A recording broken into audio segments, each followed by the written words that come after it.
Rajya Sabha TV का ये बेहद ख़ास प्रोग्राम है गुफ्तगू, और गुफ्तगू में आज हमारे साथ हैं पाकिस्तान के मशहूर लेखक इंतज़ार हुसैन।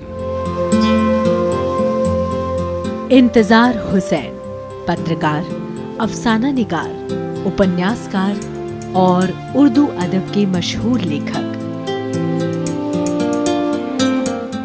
इंतज़ार हुसैन मंटो और बेटी के बाद वाली पीढ़ी के अहम कथाकारों में से एक हैं। भारत में जन्मे और पले बढ़े इंतज़ार हुसैन विभाजन के बाद भले ही पाकिस्तान चले गए, लेकिन बचपन की यादें अक्सर उनकी कहानियों के हिस्से बनते हैं। उर्दू के अलावा अंग्रेजी में भी कहानियां और उपन्यास लिखने वाले इंतज़ार हुसैन समाचार पत्रों में भी लगातार लिखते रहे हैं। बस्ती सहित कई चर्चित उपन्यास लिखने वाले इंतज़ार ने कहानी की नई शैली इजाद की, जो उन्हें उनकी पुरानी जड़ों से जोड़ती है। कई रवायतों को मिलाकर अपनी कहानियों को मुकम्मल रूप देने वाले इंतज़ार हुसैन को पाकिस्तान समेत दुनिया भर में कई पुरस्कारों से नवाजा जा चुका है।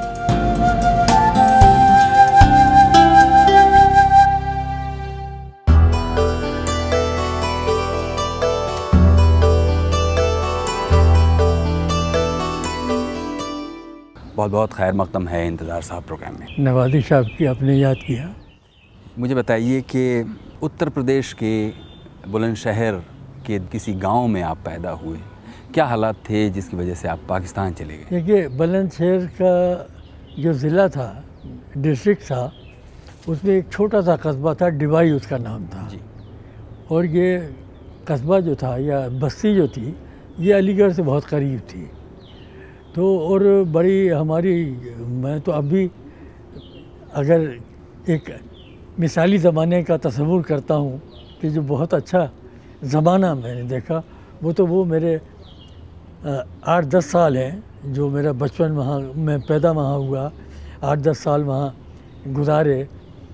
तो एक में जैसे उन बस्तियों में था कि ज़्यादातर तो अक्सरियत हिंदुओं की होती थी, मुसलमान भी होते थे, वो कम थे, तो वहाँ भी यही सूरत थी। तो और ठीक ठाक अमन चैन था। और फिर ये कि मैं जिस घर में पैदा हुआ, उस घर की अजीब सूरत हाल थी कि वहाँ मुसलमानों का महल्ला ख़त्म होता था और वहाँ से हिंदुओं के मकानात शुरू हो जाते थे, बाज़ार, और फिर हिंदुओं का पूरा इलाका। तो हमारा घर इस तरीके से था कि वहाँ ख़त्म तो हो रहा था, लेकिन उससे पहले जो घर था वो भी हिंदू का था, सामने जो था वो भी हिंदू का घर था, और पीछे गली में जो हमारा दूसरा दरवाज़ा खुलता था, यानी एक तरीके से हमारा घर जो था मुसलमान महल्ले का हिस्सा होते हुए वो सारे हिंदुओं के दरमियान था।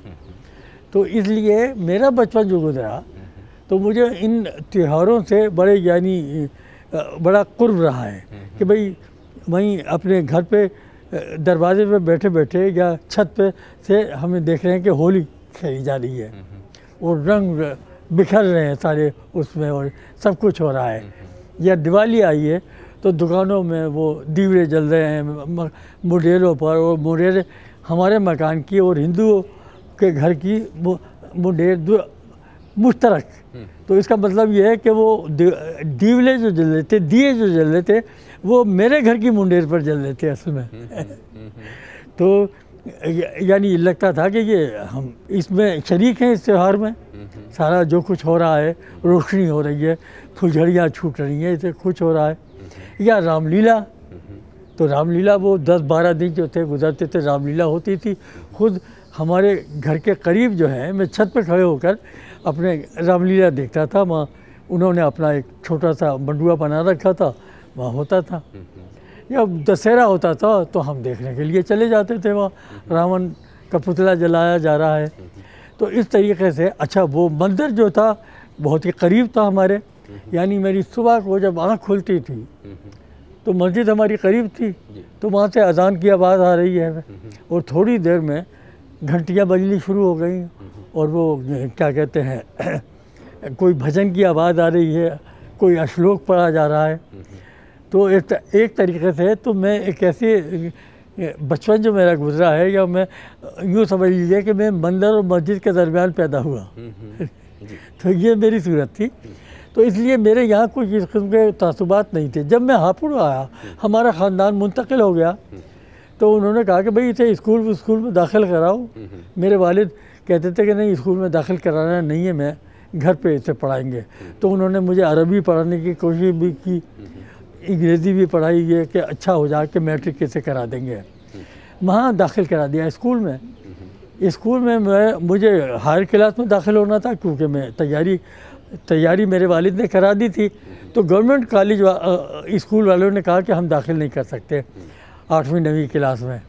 तो एक जो कॉलेज था मिशनरी कॉलेज किस्म का था, और एक हिंदू जो रिफॉर्मिस्ट था उसने कायम किया था। तो उसमें मैं दाखिल हो गया। उसमें सारे मेरे क्लास फेलो हिंदू थे, मेरे सारे टीचर्स हिंदू थे, सिर्फ एक मुसलमान था हमारी क्लास में मेरे सिवा एक और, बाकी सब हिंदू थे। तो मुझे तो कोई परेशानी नहीं हुई। मेरे उस्ताद भी बहुत अच्छे थे और क्लास फेलो के साथ भी हमारा बहुत अच्छी इक्वेशन थी। मेरा बचपन जो है वो तो बड़े इत्मीनान से और अच्छी फ़िज़ा में गुजरा। तो वो क्या हालात थे और कितनी उम्र थी आपकी जब आप पाकिस्तान चले गए? मैं जब कॉलेज में पहुंचा हूँ, हाई स्कूल करने के बाद मैं मेरठ कॉलेज में मेरा दाखिला हुआ वहाँ। तो जब मैं कहीं बीए के दूसरे साल में था, तब मुझे पता चला कि भाई कोई तहरीक चल रही है। ये तहरीक शुरू होने के आसार नज़र आ रहे थे। अब वो तहरीक के जब हिंदू वो कांग्रेस के और मुस्लिम लीग के इख्तलाफात बढ़ते चले गए, और उसके साथ उन्हें एक नारा मिला कि अगर हमारा समझौता नहीं होता और हमें ये बरात नहीं मिलती तो हम तो अपने आप को आपके रहमो करम पर नहीं छोड़ सकते, लिहाजा हम अपना मुल्क अलग बनाएंगे तो जिन इलाकों में हमारी अक्सरियत है। तो वहाँ से वो तहरीक चली, तो वहाँ से हालात बदलने शुरू हुए असल में। तो मेरा सवाल वही है कि आपकी उम्र कितनी थी तब और क्यों फिर गए? जब मैं पार्टीशन हुआ है, मेरी उम्र कोई उस ज़माने में 20 साल की होगी मेरे ख्याल में। मैं एमए कर चुका था उस वक्त। वो साल जब 46 में मैंने एमए कर लिया, 46 में, यानी इधर मेरा तालीम ख़त्म हुई और उधर पाकिस्तान बन गया। तो मैं 46 के बाद एमए करने के बाद लाहौर आ गया। क्यों गए आप लाहौर जबकि आप बुलंदशहर में खुश थे? नहीं, वो देखिए ना, उन हालात का आप इस वक्त तसव्वुर नहीं कर सकते। अच्छा, वो एक ऐसी रो थी जब पाकिस्तान बनने का ऐलान हो गया, तो मैं मेरठ में था उस वक्त। तो एक साथ मुसलमानों में एक जैसे उखड़ गए, अप्रूट हो गए एक साथ, क्योंकि उनके जो ख़ानदान के लोग थे, जो मुलाजमीन थे, उन्होंने ऑप्ट किया पाकिस्तान के लिए। चॉइस था कि या तो आप हिंदुस्तान में रहें या आप पाकिस्तान में जाके, तो उन्होंने ऑप्ट किया पाकिस्तान के लिए। वो बिस्तर बांध के जितने मुलाजमीन थे वो जा रहे हैं, इतने जो मुस्लिम लीग के जो एक्टिव लोग थे वो भी जा रहे हैं। तो और इन्हें लीडरशिप जा रही है सारी। तो यूपी के मुसलमानों में बिलूम हूँ, और मैंने मेरठ में देखा कि वो उन्हें यानी ये है कि अब तो हम यानी हमारा कोई सिरधरा नहीं रहा, लीडरशिप भी चली जाएगी यहाँ से। और ये हमारे जो हैं, कोई ICS है, कोई डिप्टी कलेक्टर बना हुआ है, कोई सब इंस्पेक्टर पुलिस है, कोई IG है, ओहदे मिले हुए हैं इन्हें पुलिस में भी और उसमें भी। तो ये तो सब जा रहे हैं, तो हमारा क्या बनेगा? तो और ट्रेनें, स्पेशल ट्रेनें शुरू हो गई। और मेरे साथी जो थे, जिनके मिलने में जो लोग थे, ये वो और हमारे दोस्त वगैरह, वो सब जा रहे थे। उन्होंने कहा तुम भी चलो। अच्छा, मेरे ख़ानदान का कोई इरादा नहीं था जाने का। मैं पहला फर्द हूँ जो मैंने कहा कि भाई मैं जा रहा हूँ। तो उन्होंने कहा कि जाओ ज़िंदगी बनाओ अपनी। उसके बाद रफ्ता रफ्ता वो सब आ गए। तो उन हालात का आप तसव्वुर नहीं कर सकते। अभी वक्त है एक छोटे से ब्रेक का। ब्रेक के बाद हाजिर होंगे और बातें जारी रखेंगे मशहूर पाकिस्तानी लेखक इंतज़ार हुसैन के साथ। अच्छा, वहाँ जाते ही ये हुआ कि चंद दिनों के बाद जब मुझे एहसास हुआ कि हम तो यहाँ आ गए और अब वापसी के रास्ते उस ज़माने में बिल्कुल, यानी जो आगे पहुँच जाता था उसका वापस होना मुश्किल होता था और ऐसा लगता था कि रास्ते बंद हैं, हम पाकिस्तान आ गए। तो मुझे अपना कस्बा, अपनी वो दिवाई याद आने लगी और वो सारी बातें याद आने लगी। मैं फ़ौरन ही नॉस्टैल्जिया का शिकार हो गया।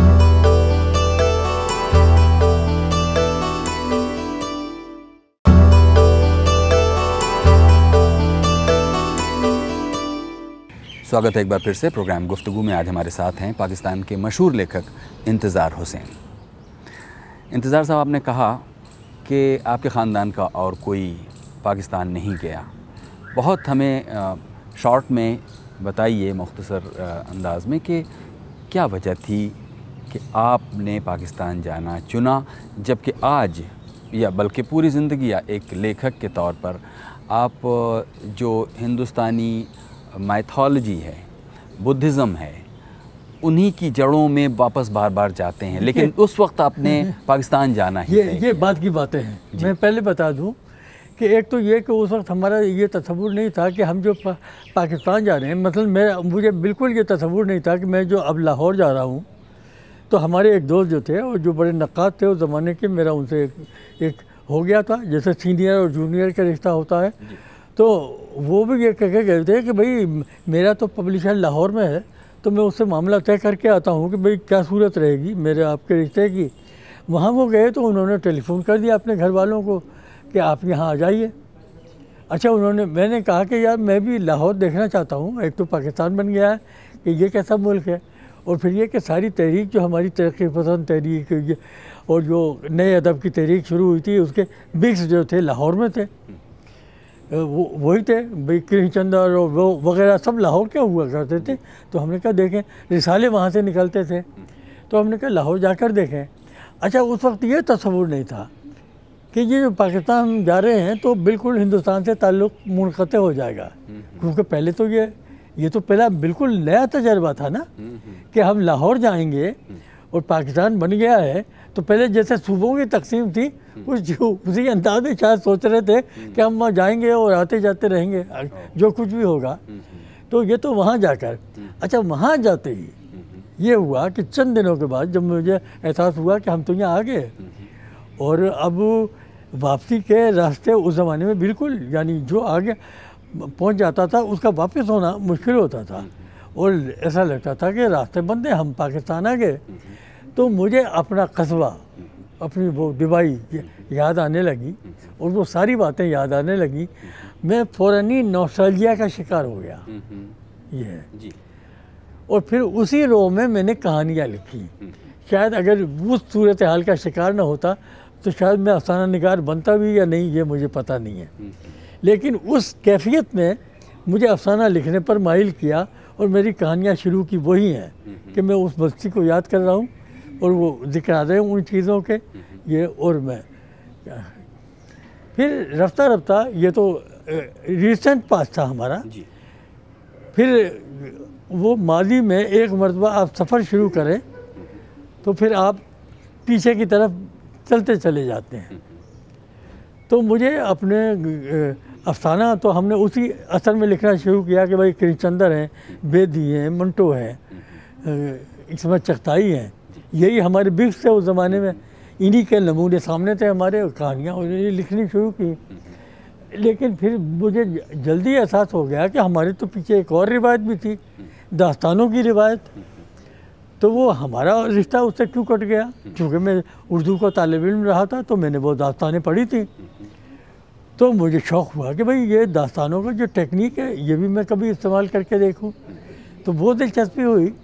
जब मैं दास्तानें पढ़ रहा था तो उसमें कुछ कहानियाँ ऐसी आईं जो कि कदीम हिंदुस्तान के जो कथा कहानी की रिवायत है उसकी कहानियाँ वहाँ आ गई।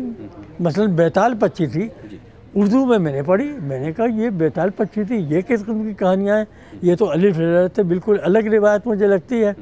फिर और कुछ कहानियाँ कोई इसकी, तो मैंने कहा कि भाई ये रिवायत जो है ये किस किस्म की है। तो मैंने उनकी छानबीन करनी शुरू की थोड़ा सा। बेताल पच्चीसी तो मेरे लिए मॉडल बन गई कि ये कहानियाँ जो हैं, और उस हवाले से मैंने अपनी एक कहानी भी लिख डाली। तो मैंने ये जो कथा सरित सागर मेरे हाथ पड़ गई, वहाँ मैंने लाइब्रेरी में देखा कि वो वॉल्यूम 8-10 बड़े बड़े वॉल्यूम रखे हैं। तो मेरी समझ में नहीं आया, अंग्रेज़ी में ओशन ऑफ स्टोरीज़, मैंने कहा पता नहीं ये क्या वॉल्यूम्स हैं। एक मरतबा जब मैंने खोल के देखा, मैंने कहा देखूं तो सही, तो उसमें लिखा था कथा सरित सागर का अंग्रेज़ी तर्जुमा ये है। तो मैंने कहा अरे ये किताब मैंने तो इसे तस्करों में पढ़ चुका हूँ इसे, और ये तो बड़ा क्लासिक है। मैंने उसे पढ़ना शुरू कर दिया, तो मैं तो बिल्कुल दूसरी दुनिया में पहुँच गया। फिर जनाब वो कुछ कहानियाँ पढ़ते पढ़ते जो सबसे बड़ी किताब मैं समझता हूँ कि जैसे हाथी के पाँव में सबका पाँव, महाभारत के 18 वॉल्यूम से अगर एक लिखे पढ़ने वाला गुजर जाए तो समझ लो कि हिंदू देव माला और फलां सब पे वो, यानी उसका गंगा नहाली उसने। तो मेरे हाथ वो जिल्दें भी रखी हुई थी। जब ये दिलचस्पी पड़ी तो मैंने वो पढ़ना शुरू कर दिया। तो बस ये है कि तो फिर तो मैं सुभान अल्लाह, फिर तो मैंने गंगा नहा चुका था अब। तो मेरे फिर वो जो रिवाज जो है वो मेरी कहानियों में आनी शुरू हो गई। तो मेरे फेज़ 3 चलते हैं कहानियों के। पहला का फेज़ तो वो है, वो कहानियाँ कि अपने नॉस्टैल्जिया से निकली, नॉस्टैल्जिया का पीरियड है, बचपन को याद कर रहे हैं। और मॉडल आपके सामने कृष्णचंद्र है, बेदी है, मंटो है, ये लोग हैं। तो दूसरा पीरियड वो आता है कि अपनी दास्तानों की रिवाज जो है उससे मैंने, मीर अमन है, फला है, ये लोग हैं। और मुसलमानों की जो रिवायत है सूफिया के है, उनसे दिलचस्पी पैदा हो गई कि ये सूफी किस किस्म की बातें करते थे कि एक सूफी बैठा हुआ है और कहता है, और उससे तो मैंने कहा कि ये टेक्निक तो अजीब है, मुझे दिलचस्पी हो गई। तो मैंने उस टेक्निक को भी आजमाया। उस दौर से गुजरते गुजरते अलिफ लैला पढ़ ली और ये कर लिया। जब मैं इस दौर में आया तो मैंने कहा कि ये तो बिल्कुल नई रिवायत है। और उसमें एक चीज़ और मैंने देखी, वो थी जातक कथाएं महात्मा बुद्ध की। मैंने और मुख्तसर कहानियाँ होती थी वो, और एक शख्स बैठा है और कह रहा है अपने चेलों से कि ये उन दिनों की बात है, ये 1 लाख बरस पहले की बात है जब मैंने हरन के रूप में जन्म लिया था। और वो कहानी सुनाना शुरू कर देता कि ये मेरी कहानी है। तो यानी और इतने जन्म लिए हैं उस शख्स ने कि जन्मों का बयान होता चला जा रहा है, और हर जानवर के उसमें रूप में वो शख्स पैदा होता है। तो मुझे मैंने कहा कि ये तो बिल्कुल तिलिस, ये दूसरी तिलिस में होशरुबा है। हमने अपनी तिलिस में होशरुबा पढ़ी थी, वो तिलिस में होशरुबा थी। मैंने कहा ये कौन सी तिलिस में होशरुबा है कि एक आदमी बैठा है और वो सदियों में बात कर रहा है कि मैं सदियों पहले मैं ये था, मैं एक मरतबा बटेर था, राजहंस था मैं, और मैं मोर था। और वो बयान करता चला जा रहा है अपनी ऑटोबायोग्राफी। तो मैंने वो भी मैंने ट्राई किया। तो और फिर मैंने अपनी तशरीह इस तरीके से की कि भाई हमारी उर्दू फिक्शन की जो रिवायत है उसमें 3 धारे आकर मिलते हैं। एक तो अरब और अजम से जो रिवायत आई अलिफ लैला, जिसका सबसे बड़ा नमूना है, और एक वो जो कि मगरिब की रिवायत है जो अब यहाँ है, और एक वो जो कदीम हिंदुस्तान से रिवायत आई। तो हमारी फिक्शन की रिवायत जो है उसमें 3 धारे आकर मिलते हैं, और मैं उस 3 धारों को अपनी रिवायत समझ रहा हूँ और उसके तहत कहानी लिखता हूँ। अभी वक्त है एक छोटे से ब्रेक का। ब्रेक के बाद हाजिर होंगे और बातें जारी रखेंगे मशहूर पाकिस्तानी लेखक इंतज़ार हुसैन के साथ। ये कौमें तो अपना अपना तजर्बे कर रही हैं, और मोरों ने क्या मुसीबत नाजिल हुई कि उन्होंने क्या ख़ता की थी जो वो मर रहे हैं।